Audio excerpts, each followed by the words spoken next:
காலை வணக்கம் friends, welcome to rose William channel. இன்றைக்கி கல்யாண நாள், பிறந்த நாள் கொண்டாடுற எல்லோருக்கும் எங்களுடைய வாழ்த்துக்கள். இன்றைக்கி நம்ம என்ன சமைக்க போகிறோன்னா, நாட்டுக்கோழி மசாலா செய்ய போகிறோம். வாங்க பார்க்கலாம் எப்படி செய்கிறோன்ட்டுன்னு. அங்கே பாருங்கள், நாட்டுக்கோழியை நான் கறிப்பட்டை இந்த இந்த செலவு ஜாமான் எல்லாத்தையும் போட்டு நான் வந்து நல்லா வேக வச்சுட்டேன். ஒரு 5-6 விசில்கிட்ட விட்டு வேக வச்சுட்டேன் நல்லா. வாங்க பார்க்கலாம். இந்த பட்டைலாம் இருக்குங்களா, பட்டை இவங்களெல்லாம் போட்டு செலவை போட்டு நல்லா வேக வச்சுட்டேன். இஞ்சி பூண்டு போட்டிருக்கிறேன், மஞ்சள் போட்டிருக்கிறேன், உப்பு போட்டிருக்கேன். அப்புறம் கொஞ்சமாக தயிர் ஊற்றினேன். தயிர் ஊற்றினா அந்த நாட்டுக்கோழி ஆட்டு இறைச்சிலாம் வந்து ரொம்ப சட்டுன்னு வெந்துடுவாங்க. ரொம்ப நேரம் நம்ம வேக வைக்கணும்னு அவசியம் இல்லை. அப்போ அவங்களாம் ஊற்றி நல்லா வேக வச்சுட்டேன். வாங்க அடுத்ததுக்கு போகலாம். பாருங்கள், நான் இறைச்சி வேக வைக்கும் போதே பட்டை இந்த செலவு ஜாமான் எல்லாத்தையும் போட்டுட்டேன். அதனால் நான் மறுபடியும் போடலை. இந்த வெங்காயம் போட்டிருக்கிறேன், அப்புறம் ஒரு பட்டை மிளகா, ரம்பை இலை போட்டிருக்கிறேன், கருப்பிலை போட்டிருக்கேன், அப்புறம் கொத்தமல்லி போட்டிருக்கேன். இவங்கள போட்டு வதக்கிக்கிட்டு இருக்கிறேன். பாருங்கள், ஒரு 5 டொமேட்டோ போட்டிருக்கேன். டொமேட்டோ போட்டு வேக வச்சுருக்கேன். இவங்கெல்லாம் கொஞ்சம் வதங்கி வரட்டும். பாருங்கங்க, இப்போ அவிச்சு வச்சுருந்த மஞ்சத்தூள்லாம் போட்டு அவிச்சு வச்சுருந்த நாட்டுக்கோழியை இவங்க கூட போட்டுட்டேன். இவங்க போட்டுட்டு கொஞ்சம் இந்த சாந்துலாம் கொஞ்சம் சுண்டி வரட்டும். அப்புறம் மசாலா சேர்த்துக்கலாம். இவங்க நல்லா கொதித்து வர்றப்ப நம்ம மசாலா சேர்த்துக்கிட்டோங்க. இவங்க வீட்டில் அரைச்ச மசாலாங்க.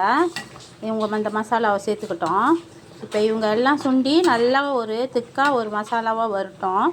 நான் ஏன் இப்படி கொஞ்சம் சுண்டுனானே மசாலா போட்டேன்னா இந்த மசாலா வேவுறதுக்கும் இந்த சிக்கன் எல்லாம் மறுபடியும் வேவுறதுக்கும் கரெக்டாக இருக்குங்க. எல்லாம் நல்லா சுண்டி வரட்டுங்க, பார்க்கலாம். இங்கே பாருங்கள் எப்படி இருக்காங்க பாருங்கள். நாட்டுக்கோழி நல்லா சுண்டி வந்துக்கிட்டு இருக்காங்க. அவ்வளோ சூப்பராக இருக்காங்கங்க.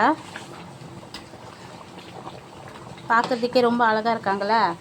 எவ்வளோ அழகாக இருக்காங்க பாருங்கள். செம்ம சூப்பராக இருக்காங்கங்க.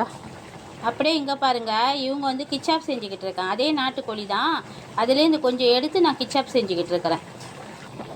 இங்கே பாருங்கங்க, அவ்வளோ சூப்பராக இருக்காங்கங்க. பாருங்கள் எப்படி இருக்காங்கன்ட்டுன்னு. அவ்வளோ சூப்பராக இருக்காங்க. நீங்களும் ட்ரை பண்ணி பாருங்கள். நான் செய்கிற மாதிரியே ட்ரை பண்ணி பாருங்கள். ரொம்ப ஈஸியான வேலையாகவும் இருக்கும், ரொம்ப சட்டுனும் செஞ்சிடலாம். அவ்வளோ டேஸ்ட்டாக அவ்வளோ சூப்பராக இருக்காங்கங்க. இவங்க டைம் ரெடி ஆகிட்டாங்கங்க. இவங்க வெந்துட்டாங்க, எல்லாமே ஓகேவே ஆகிட்டாங்க. இப்போ நம்ம என்ன செய்வோன்னா, லேசாக நாட்டுக்கோழியில் லேசாக நெய் ஊற்றிக்கலாங்க. பாருங்கள், இவங்க ரெடி ஆகிட்டாங்க. செம்ம வாசம், அவ்வளோ சூப்பராக இருக்காங்கங்க. இன்றைக்கும் எங்கள் வீட்டில் சூப்பரான ஒரு சமையல். வாங்க அடுத்த ரெசிபிக்கு போகலாம்.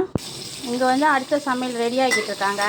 டொமேட்டோ, ஒரு சின்ன ஸ்லைஸ் இஞ்சி, அப்புறம் வந்து ஒரு வெங்காயம் போட்டிருக்கேன், கொஞ்சம் கருப்பிலை போட்டிருக்கேன், கடுகு, தாளிப்பு, உப்பு, இவங்க 3ஐயும் போட்டு லேசாக வதக்கிக்கிட்டு இருக்கேன். பாருங்க, இவங்க லேசாக வதக்கிட்டு இருக்காங்களா, லேசாக தான் வதங்குறாங்கங்க, ரொம்ப வதங்கலை. இவங்க லேசாக வதக்கிக்கிட்டு இருக்கிறப்ப இங்கே சோயா மிக்ஸும் வாழைப்பழம், ஒரு வாழைப்பழமும் எடுத்து வச்சுருக்கேங்க. அப்புறம் கொஞ்சம் டொமேட்டோ, இவங்க எல்லாத்தையும் ஒட்டுக்கா போட்டு இப்படி ஒரு கிண்டிடலாம். இவங்க வாழைக்காயில் வாழைப்பழம் பாருங்கள். கொஞ்சமாக மஞ்சள் போட்டிருக்கேன், இவங்கள்ட்ட கொஞ்சமாக மஞ்சள் போட்டிருக்கேன். கொஞ்சம் மஞ்சள் போட்டு கொஞ்சம் தண்ணி ஊற்றுனாங்க. ஏன்னா நம்ம தண்ணியில் நல்லா பிசைஞ்சிட்டோம்ல. இப்போ கொஞ்சம் மஞ்சளும் கொஞ்சம் தண்ணியும் ஊற்றியிருக்கேன். வீட்டு மிளகாய் தூள் 2 கரண்டி போட்டிருக்கேன். அப்புறம் வந்து கொஞ்சம் தண்ணி ஆட் பண்ணிக்கிறேங்க. கொஞ்சமாக, ரொம்ப வேணாம், கொஞ்சமாக தான் ஆட் பண்ணியிருக்கேன். ஒரு கிளறிக்கலாம்.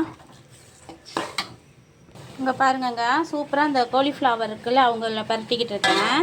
மஞ்சத்தூள் எதுவும் போடலைங்க, உப்பு மட்டும்தான் போட்டிருக்கிறேன். அப்புறம் அதை போட்டு கொஞ்சம் மல்லி இலை போட்டு வெங்காயம் போட்டு இவங்கள பரட்டிகிட்டு இருக்கேன். இங்கே பாருங்கள், நம்மளோட சோயா மிக்ஸும் வாழைப்பழமும் போட்டோம்ல, சோயா மிக்ஸ் அதுவும் வாழைப்பழமும் போட்டோம்ல, அவங்க 2 பேரும் நல்லா வெந்து சுந்தி வந்துட்டாங்க. இப்போ இவங்களை எடுத்துடலாம். பாருங்கங்க, இன்றைக்கும் நம்ம வீட்டில் பழைய கஞ்சிங்க. அப்புறம் நாட்டுக்கோழி கிச்சாப் செஞ்சுருக்கேன், நாட்டுக்கோழி மசாலா செஞ்சுருக்கிறேன், அப்புறம் சோயா பீஸ் வந்து கறி ஆக்கியிருக்கிறேன், அப்புறம் காலிஃப்ளவர் பரட்டியிருக்கேங்க.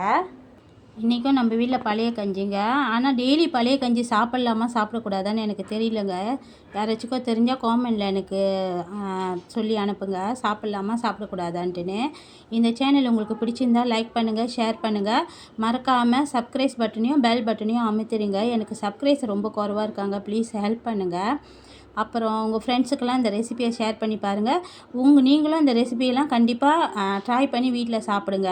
இந்த வெயில் காலத்தில் இந்த பழைய கஞ்சி பழைய சாதம் சாப்பிட்றது ரொம்ப நல்லதுங்க. செஞ்சு சாப்பிட்டு பாருங்கள்.